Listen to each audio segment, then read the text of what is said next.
Hi, I'm Graham Kendrick, and thank you for joining me talking about Psalmsurfing. You may have visited the daily Psalm surf that I've been doing and wondering what it's all about, or you may be thinking of doing so. An intriguing title, you may think, Psalmsurfing, but it's essentially singing scripture directly off the page, something which I'd been doing for a number of years, and then it struck me there must be something like surfing. Now, I've never been a surfer, but you get the idea. I get the idea by watching. You find a wave and you try to catch that wave, and you try and ride that wave to the beach.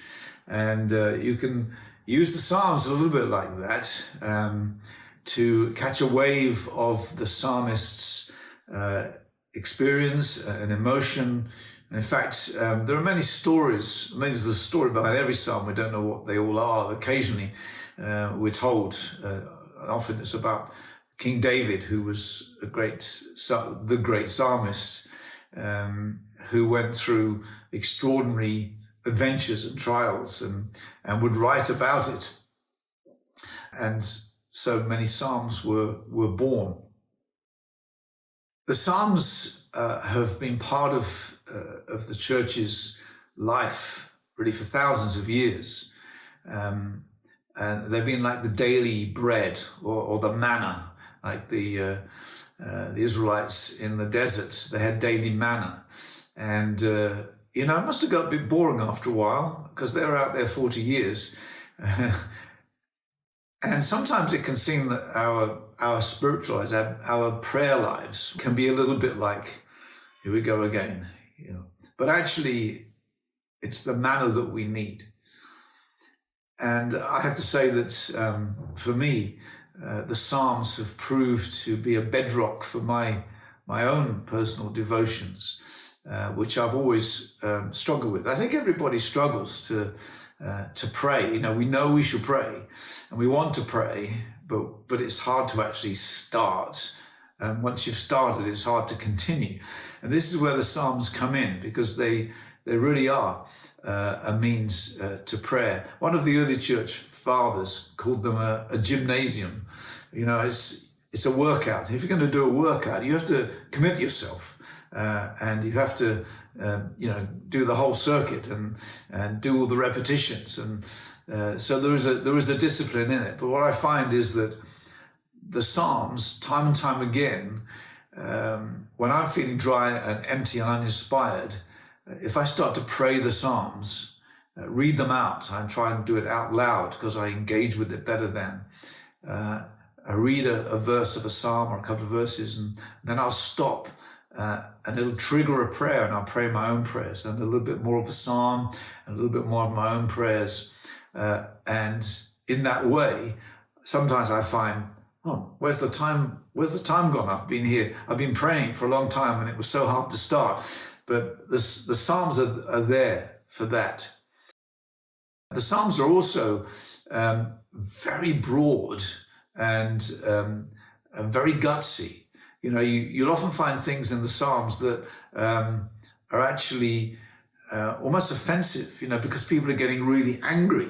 How do you explain that? Well, they're not sanitized. That's how we feel, And the Psalms help us to address those feelings to God, because it's better to bring them to God than to just let them boil up inside us and overflow eventually in some nastiness or unpleasantness to other people or bad attitudes.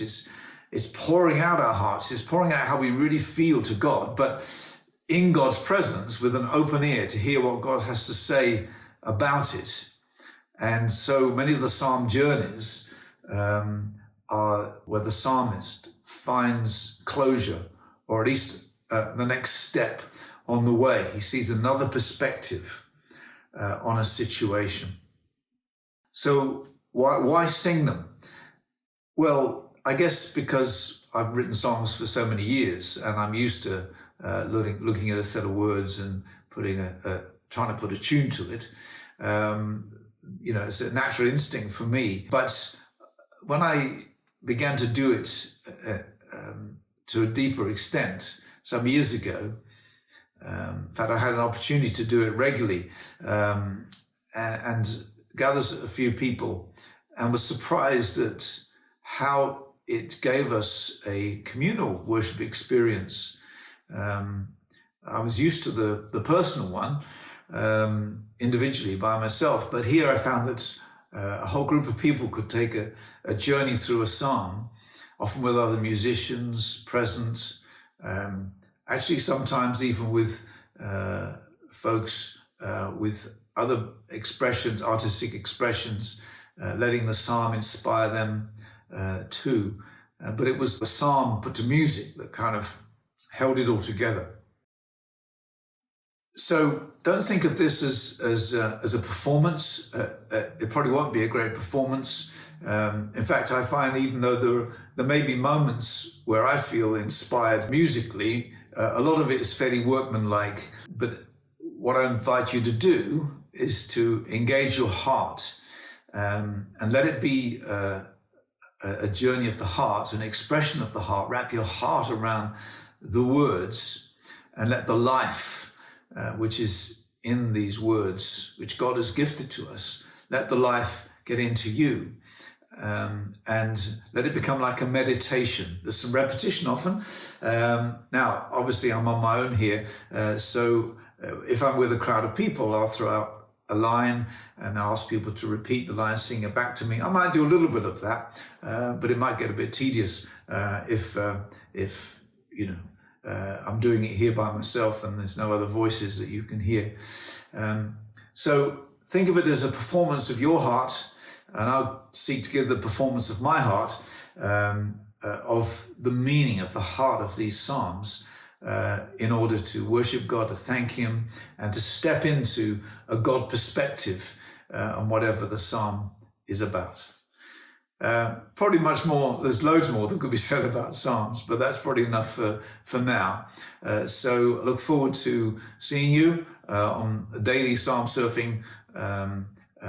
If you want to have a look at what's already been done, then at the end of this, there'll be a screen that comes up with some links to YouTube channel and Facebook and so on, where you can have a look at some previous ones as well. Okay. See you there. Bye.